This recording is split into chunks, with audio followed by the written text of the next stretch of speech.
AI দিয়ে নিজের পাশে মেয়ে লাগিয়ে পিক বানিয়ে যারা সেই পিক সোশ্যাল মিডিয়াতে আপলোড করেন তাদের উদ্দেশ্যে বলে শুনেন, আপনারা কি এআই দিয়ে নিজের পাশে মেয়ে লাগিয়ে নিজেকে স্মার্ট প্রমাণ করতে চান, নাকি আপনাদেরকে যে বাস্তবে কোনো মেয়ে পাত্তা দেয় না তাই এআই সাহায্যে মেয়ে লাগিয়ে নিজেকে সান্ত্বনা দিতে চান?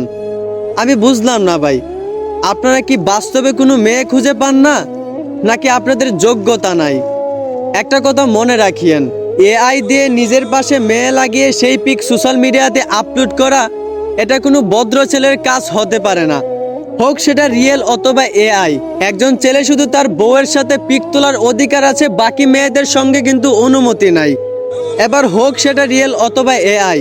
অতএব নিজের ফ্রেমে কোনো মেয়ে রেখে সেই পিক সোশ্যাল মিডিয়াতে আপলোড দিয়ে নিজেকে অভদ্র প্রমাণ করিয়েন না। আশা করি বুঝতে পারছেন। ধন্যবাদ।